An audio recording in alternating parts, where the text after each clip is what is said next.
Hello and welcome to UB in Review for December 21st, 2023. My name is KRISTY Dominguez and I am an English major pursuing a bachelor degree in the University of Belize. As students on the path to pursuing a bright future, it can often become overwhelming having too much to do in so little time. In an effort to meet the needs of our students, the University of Belize offers a safe space where students can access important services that holistically caters to their well-being. Mariette Romero visited the UB Wellness Center and shares this story. Long are the days of boring high school counselors who call you in for a word about behavior.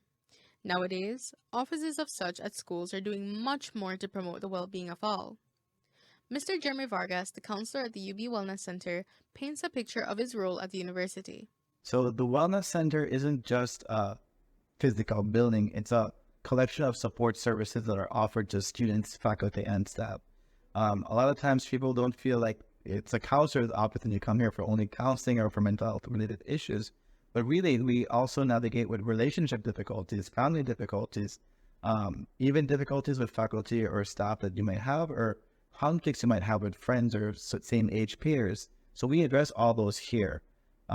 We also advocate for students here in the University Counselor's Office in the form of advocating for accommodations where necessary, assisting students with different presentations that they may have that are not diagnosable conditions, or also finding a place that they can use as a positive, joyful experience. Sure, he is available for private sessions if a student needs an air for their thoughts, but he also strives to bring the Wellness Center to you. Organizing fun days of activity to encourage healthy habits like time management, self-care, time for play and creative expression, and even fitness, Mr. Vargas is breathing life into the UB campus for all to gain from. So a lot of times we come in here and we meet to find clubs to join, and it's about finding the right club to join. It's not just finding an activity that you want to do to occupy time. It's about finding something that matches with your values, your ideals, but also your academic career and where you want to be in the future. So we find those ways to pair those together too. We also do a lot of activities. So for this upcoming semester, we've had multiple activities we've run. We do collaboration with other departments as well. We worked with the Regional Language Center department, specifically with their students who are doing the movie nights on Fridays. And that was something we coordinated together. We specifically selected videos or movies that were centric to thought and conversation with our students. I love the choices that they've made because it inspires conversation on deeper topics that allows you to explore more. That we're standing in front of a beautiful finger painting here. Is there anything relevant to the Wellness Center that this painting is about? Yes. So there's a lot with this. We recently had our annual kickoff for the new semester. And this was an intervention that we did as an activity there. Good afternoon, everybody. My name is Marcia Chiak, and I'm from the Faculty of Management and Social Science from the Public Sector Management non-cohort. So today's kickoff our Wellness Center. Well, the Wellness Center was out today, and we discussed the different services we provide. We say we have our counselor, Mr. Jeremy Vargas, and our nurse, Ms. Bowen, and we had different activities which we held. We had the Wellness Center whereby we had different colors that had different meaning. We had a green which represented nature, we had blue which represented mind, we had red represented the emotions, we had yellow which represented activities, and we also had purple which represented life. The idea is that you put your fingerprint on the intervention you used most, and you were to give intervention that you use that's helpful. And they also wrote them down. So inside our wellness center, we had a little box called the treasure box.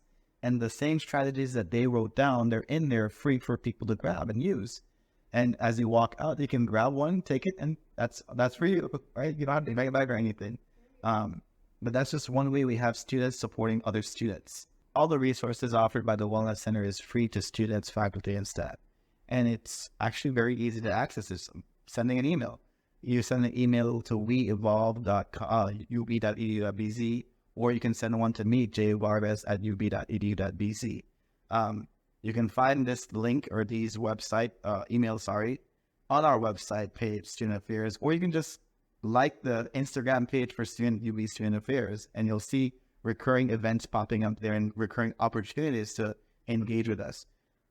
Services can be accessed virtually or in person, and it doesn't have to be landlocked to Belmopan campus only. It's accessible to Belize City campus, it's accessible to Central Farm, and also the Punta Gorda campus. So every student has access to me and the nurse. And if there is a situation where we need to be there physically, we will find a way to do so. We were pleasantly surprised upon visiting Nurse Pauline Bowen's office at the Wellness Center. Nurse Bowen explains all of the services she offers outside of your regular menstruation cramps and sprained ankles. Here at the Wellness Center, some might have the thought that it's mostly about the mind and taking care of the mind, but obviously with a nurse here, we're dealing with the body.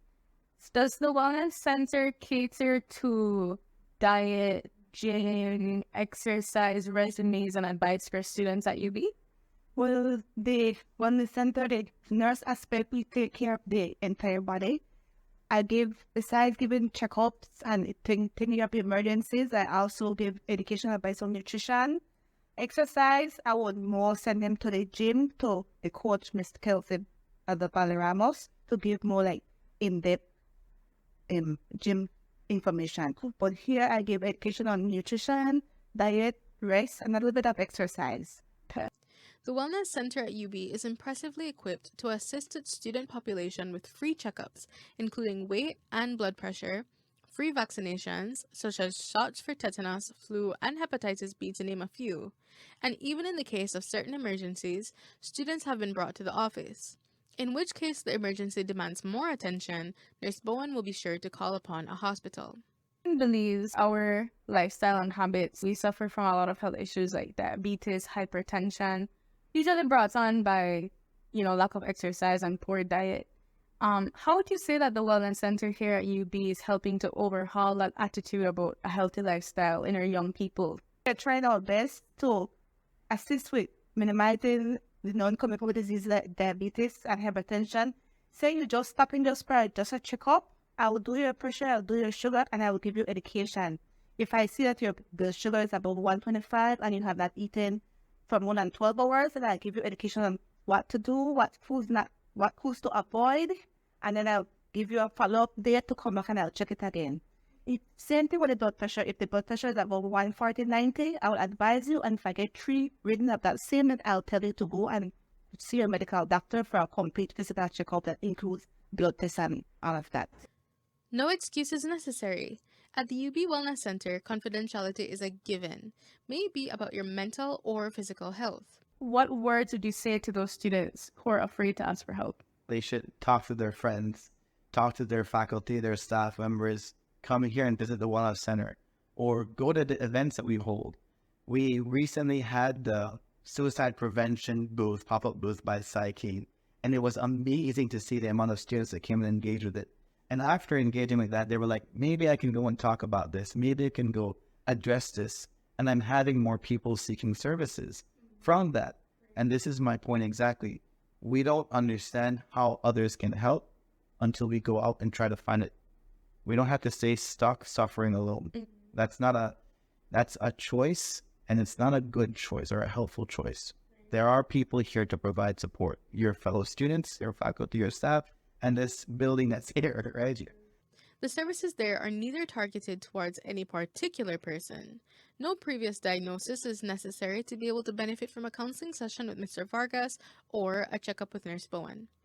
Like us on the Instagram page. Follow us on the Instagram page, the UB Student Affairs page, ub.studentaffairs, because that's where you get a lot of information. We have a lot of recurring events and things that we do for you guys. And it's always great to see when you guys engage with us, because all of these are opportunities. So take them. All right. Well, thank you, Mr. Vargas. This is Margaret Romero once again, here with Jeremy Vargas, the University Counselor. I'll see you in the studio.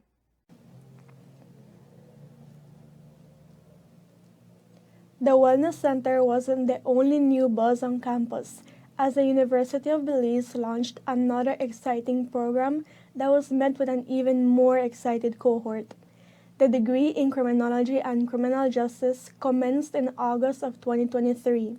We spoke to Ms. Shunan Quetzal, the coordinator of this new program, to get some more information. Okay, so we actually have the Associates in Criminal Justice and Criminology and the Bachelors in Criminal Justice and Criminology. How did this come about? So the initial thought was that we would have a program in criminal justice, but then we did a quick look around what's being offered in Belize, and we realized that there's already some schools offering it, so we wanted to make it a little bit more unique. And so we looked at the field and we realized that criminal justice and criminology kind of go hand in hand and they complement each other. So that was the basis of criminal justice and criminology. Okay, so for us as Malaysian citizens, of course, do you think that the UB students, they would be interested in the program, and how would exactly it benefit their future?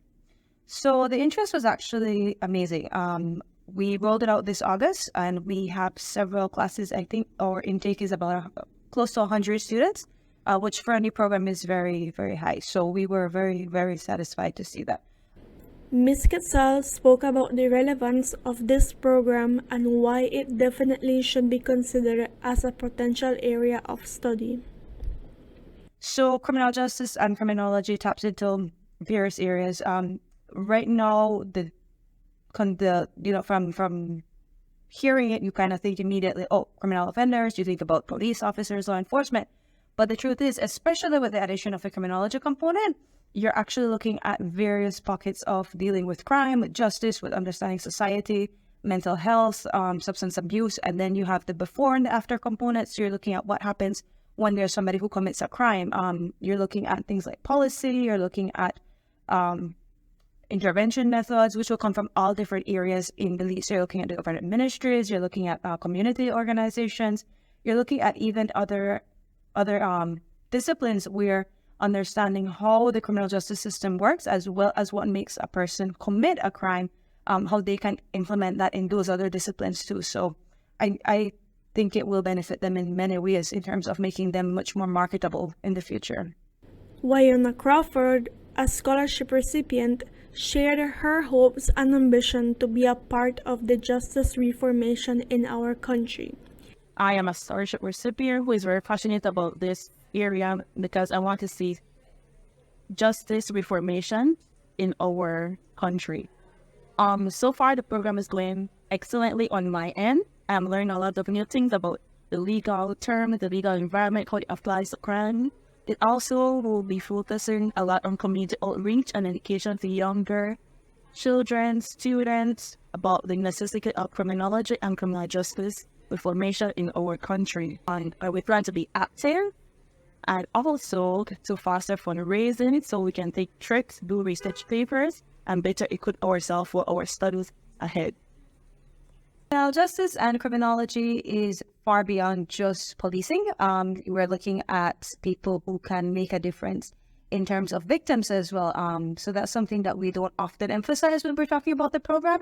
But like I was saying earlier, there's so many components under the criminal justice and criminology. So if you take a look at the sequence, contact UB, you can see the scope. We have added courses that are a bit unique, for example, GIS and crime, contemporary issues. We're trying to look at the regional and the international context. So get in touch with UB, take a look at the sequence, and you might realize that this is for you.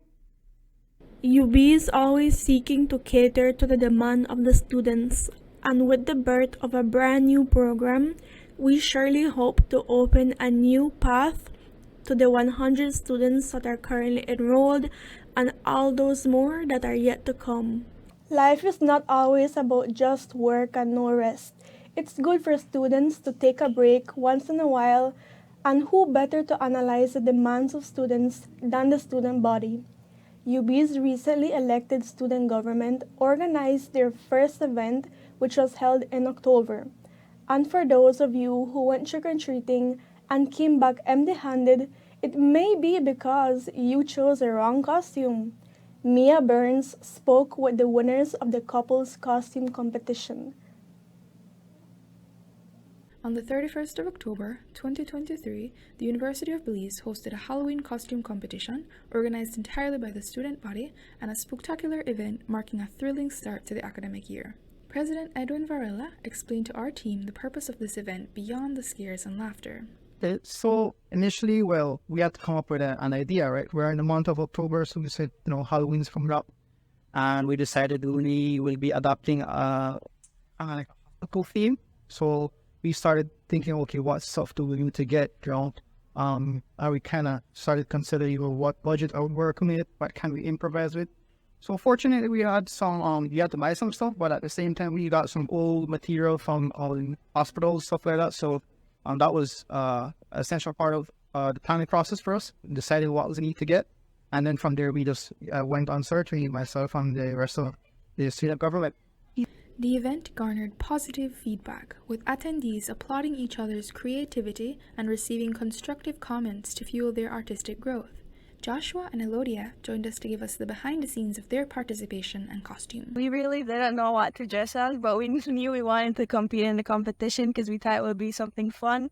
And we don't really do this often, so it'd be something nice to do. So we didn't really have any inspiration. I just went on Pinterest, and the first thing that popped out was Harley Quinn and Joker, so we decided to be that for Halloween.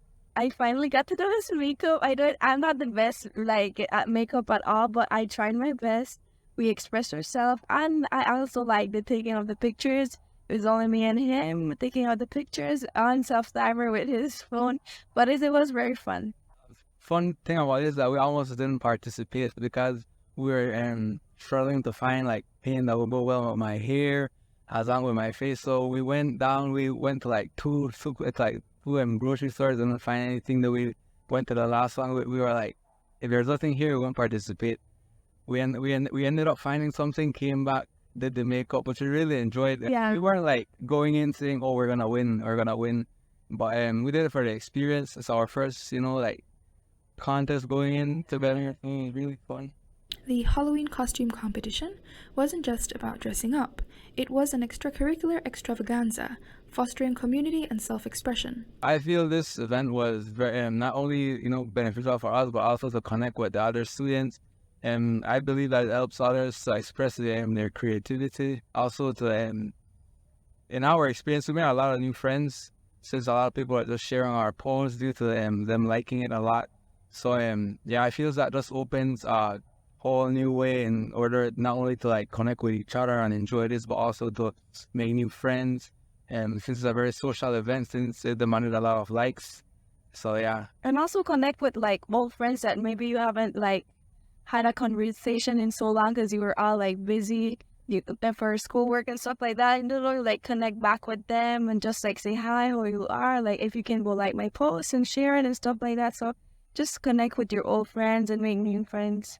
I saw a lot more people, especially participating with the costumes, which is what we were really looking at. We were trying to get that creative side of students and enhance their experience here.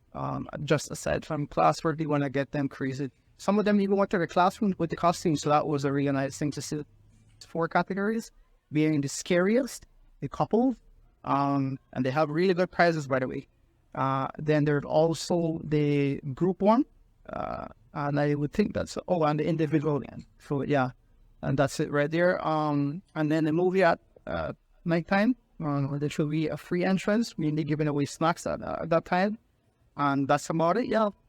They were pretty impressed about the way we designed it, which is good feedback because it put a lot of work into it, especially the creativity that came mostly from the SG members, bring this theme to life. So yeah, the feedback was nice. At least we know we achieved what we were looking for, getting students to feel that environment of an abandoned or haunted hospital person.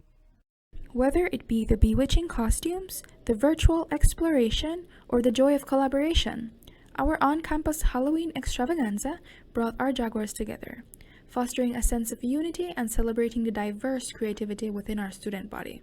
Who said learning can't be spooktacularly fun? Mia Burns for UB in Review. And don't go anywhere, because when we come back, we will be looking into how playing your heart out in the court can actually land you a scholarship. We'll be right back.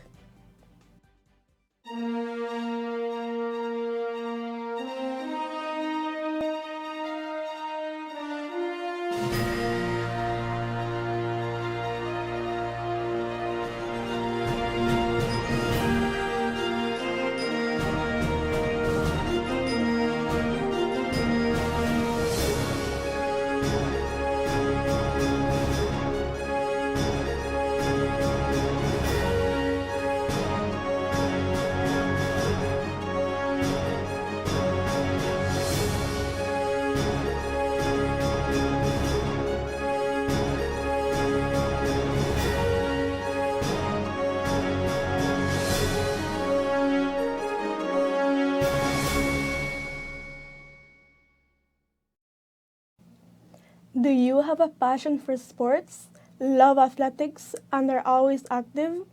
UB is here to aid you in paving the way towards your future with the UB Athletic Scholarship. Share the lowest reports on the signing of the 2023 athletic scholarships. The University of Belize, along with the 2023 Athletic Scholarship recipients and their parents, celebrated a significant moment, the signing of the Athletic Scholarship contracts. This marked the revival of a program that had been temporarily discontinued due to the global COVID-19 pandemic. Amidst the cheers and excitement, Dr. Cuellar, Dean of Student Affairs, expressed his joy, emphasizing the University of Belize's commitment in investing holistically towards the development of these athletic scholars. So this is a very important milestone for us, all of us at the university, the students who signed their contracts for scholarships, as well as the entire university community. We're happy because we're bringing back the Black Jaguar Varsity Sports Scholarship Program. We had to, because of the COVID pandemic, take a break for 2 to 3 years. And so this August and this signing ceremony today marks the official rebirth of not only our varsity programs, but our scholarship program that supports it. This is an opportunity for us to continue the detailed, comprehensive, psychological, social, personal, and of course, physical development of our athletes. What we see as unique to our varsity program is the focus we place on the holistic development of our student athletes.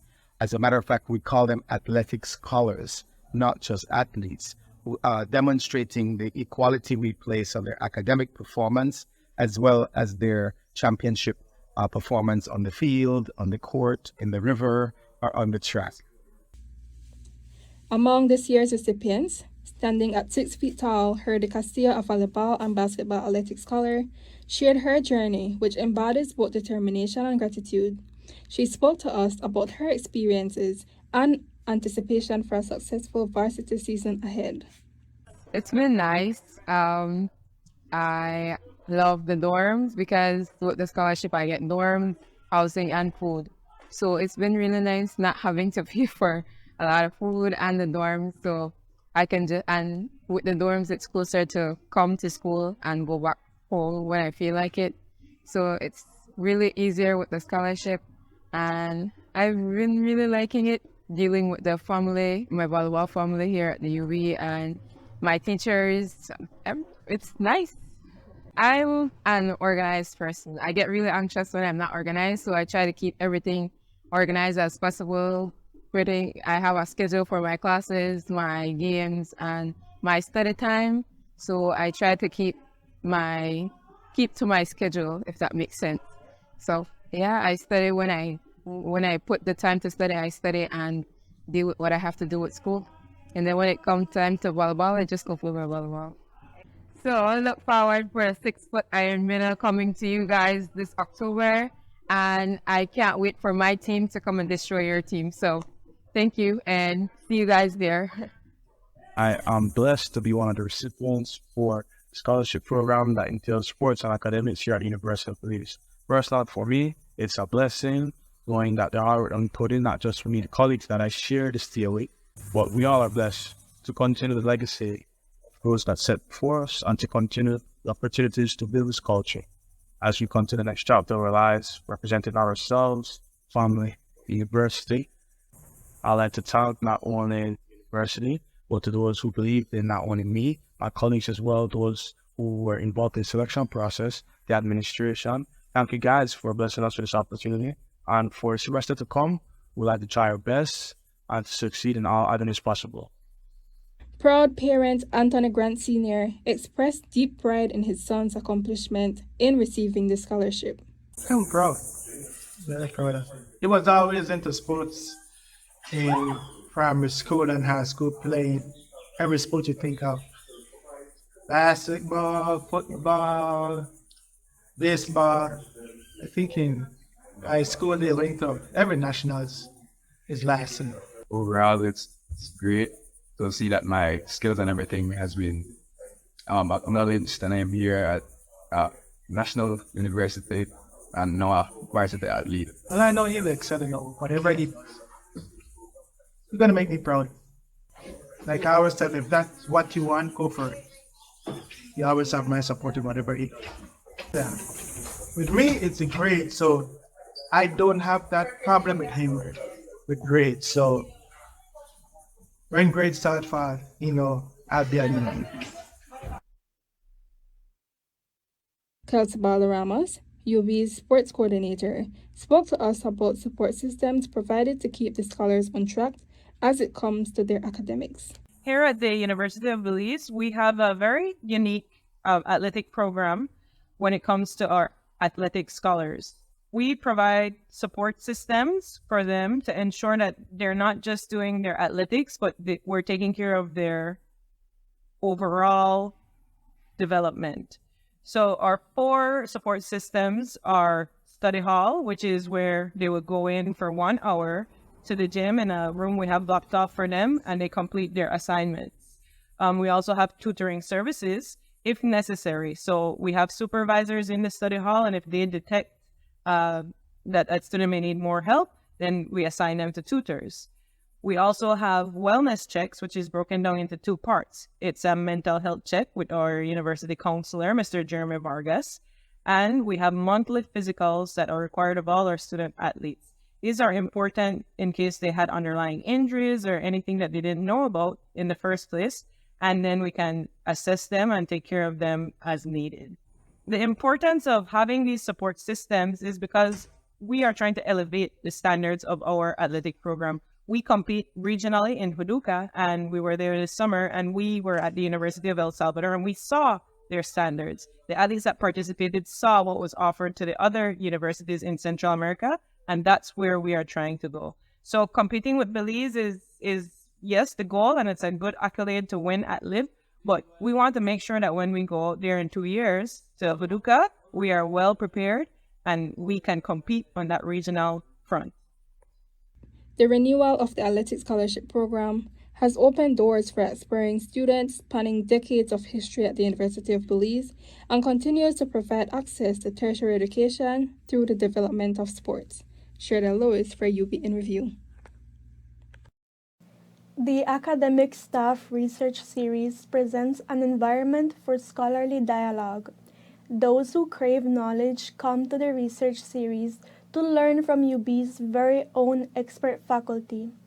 Elias Luna was engaged at the Academic Staff Research Series. Here's that report. Teaching in Belize demands unwavering dedication and passion, not only for imparting knowledge, but also for continually pursuing it. The ideal place to witness lifelong learning in action is the Academic Staff Research Series at the UB Conference Center. In an interview with Dr. Joyanne Defour-Bab, UB in Review delved into the series' purpose and the featured presenters for the August edition. The purpose of this Academic Staff Research Series is really to bring the faculty of UB together to have these informal discussions. Reminiscent of the salons of early modern revolutionary France, the series encourages faculty members to engage in informal discussions centered on the current research interests of the presenters. This creates a symbiotic relationship where the faculty audience can freely exchange new ideas with their peers, while the presenters have the opportunity to share their passions openly. Each time that we have the session, we will have 2 persons presenting from 2 different faculties. And as we just experienced, we will have interpretations that we could never imagine and connections. And so that is why we will have these conversations in the series. The series will happen once per month on the last Friday of the month, and we will advertise through marketing and communication. And each time we will have a different focus from the presenters, a focus of their choice and their interest. So it really is to have the conversation among the academic staff, but of course if our students want to do that, they are welcome to do that. I must say that all of the ERI turned out to support the ERI presenter, and FEA also had a significant turnout. So at least the 2 targeted faculties turned out in their numbers. So thank you. The August presenters included Dr. Jake Snadden, Director of the UB Environmental Research Institute, and Dr. Christopher DeShield, Assistant Professor in the Department of Language and Literature at FEA. Dr. Snadden's presentation focused on fostering collaborations between academia, government, and various industries. He emphasized the necessity of these partnerships for the dual purpose of conserving Belize's biodiversity and promoting community development. Presentation was based on my PhD, the journey from my PhD work into my postdoc work and the work I did as a researcher. So a lot of it's based out in Southeast Asia, looking at oil palm plantations and sustainable landscapes. But the narrative that I'm wanting to get across today is really that collaboration, that to understand how we manage landscapes and move forward, we have to work together. It's academia working with industry, working with government, understanding data, relying on chemists and taxonomists, and everybody working together that actually generates enough understanding around how we manage landscapes to move forward. And so what I think, though I was talking about sort of work that I'd done previously, I'm looking at the landscapes in Belize, looking at our sort of protected area status, but also the managed land in between, or the multi-use land, the agricultural land, the communities. So how do we bring these together? How do we look at how we're looking at the resources and managing the resources, both for biodiversity and conservation, but also for those communities and the resources, and making sure that we have these active landscapes that we can live in and that wildlife can live in. And that's going to require collaboration. So the main message from the talk today was we need to work together collectively, collaboratively to deliver conservation and sustainable landscape. Dr. DeShields seized the opportunity to delve into the entire research process, discussing the challenges, delays, and even setbacks that have positively influenced his ongoing research project. I just participated in a wonderful inaugural, I suppose, research series here where our faculty get to talk about their current research interests. And so it gave me an opportunity to share a bit about a recent project. This is basically taking the form of a book chapter that was recently submitted. And I wanted to give some encouragement to those attending who might be pursuing research interests or getting into publication efforts within our department, to persist in those kinds of endeavors, not to get discouraged in those in pursuing your research interests, and that sometimes this trajectory could be quite long and convoluted and you can't predict exactly where it will go. But what I found very interesting was that the length or the time or the delays and the postponements and all of these things that accompany the project allowed me to reconsider the project at different points, different junctures, and it has taken a radically different form, one that has improved the paper as a result. I'm exploring this thing for some of the implications it would have for post-colonial societies in general, including Belize. According to Dr. DeShields, this book is exceptionally intriguing from a global post-colonial perspective, as it offers a means of resisting imperial subjectification through satire and lampooning. So I'm very interested in how the literature, not only the content, but the very form of it, can work in a society like ours to change what exists and how we relate to our country, our world. Elias Luna with UB in Review. Tonight's featured story takes a look at the Regional Language Center, which opened its doors after a break from the COVID-19 pandemic. The RLC is back in business. Mariette Romero details the great comeback and speaks to the director of the RLC. In 2020, when the COVID-19 global pandemic isolated the world, the Regional Language Center at the University of Belize brainstormed expanding their existing exchange program to extend its facilities even further once their doors opened again. The RLC has always had, for the past 10 years plus, a program. It's a 10-month program that's sponsored by the government of Belize. And the main objective for that program is to, one, offer an opportunity to students from the region, from 8 countries in the region, plus people from the Republic of China, Taiwan, to come to do English language training in Belize. A major component of that as well is not only language training, but also an intercultural exchange between our region and we can say all our allies as well in the world. The main idea for that is for the RLC to act as this linguistic bridge between the English-speaking Caribbean and the Spanish-speaking Central America. From the outside looking in, Diana and Eduardo, who are both current exchange students from Mexico studying English as a second language at UB's Regional Language Center, speak highly of their experience as it comes to an end. The most important reason is that to obtain a better job, you have to speak English.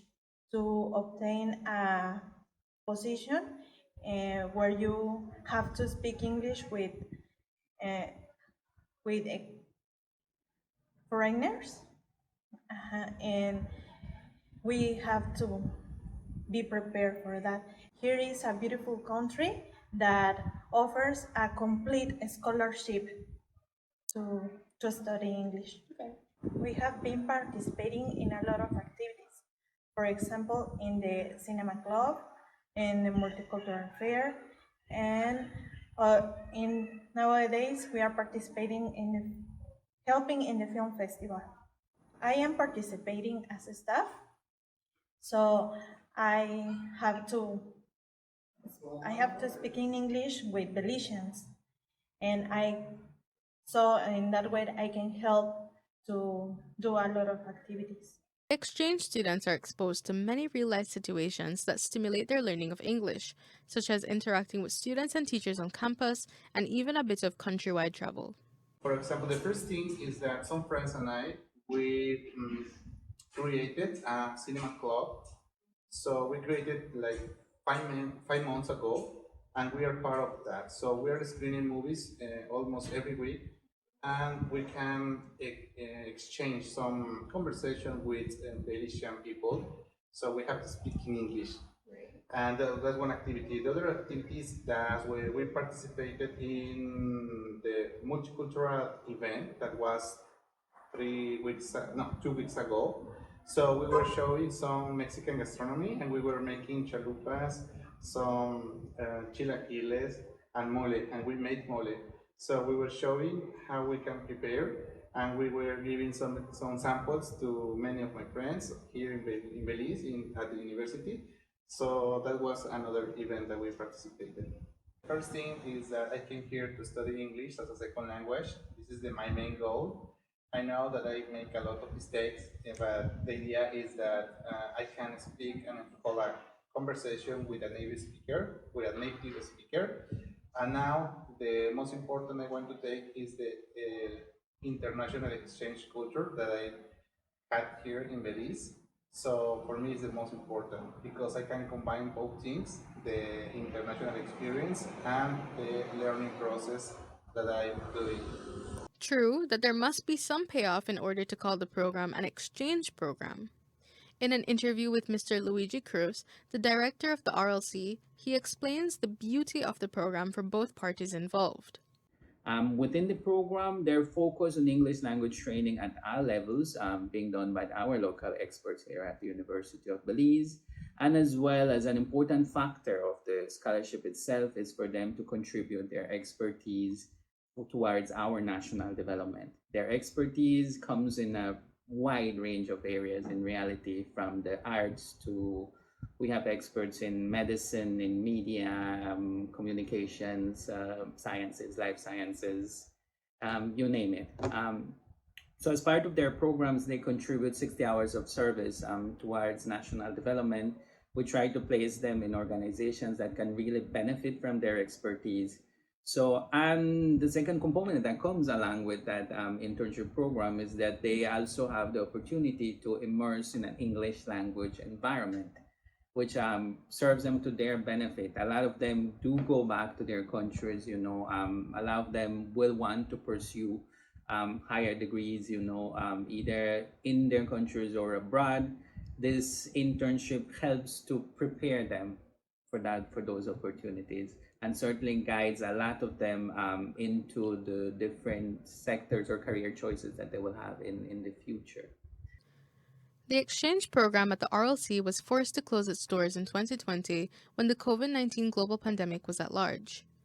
During the brief pause, facilitators of the RLC discussed the future of the program once it was safe to reopen.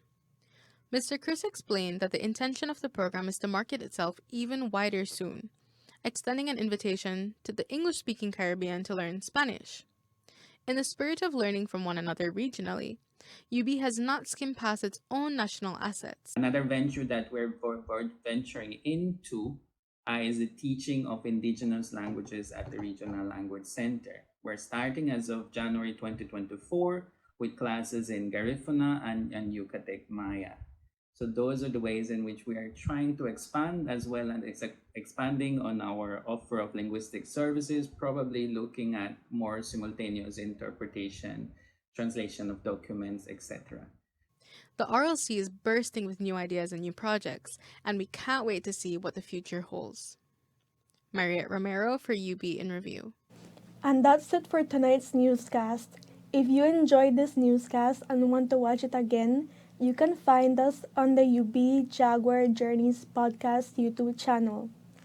Be sure to join us tomorrow night at 8 p.m. as my colleague Elias Luna closes our final newscast of UB in Review. I'm KRISTY Dominguez. Until tomorrow night, Jaguars. Stay connected and stay inspired. This is UB in Review. Good night.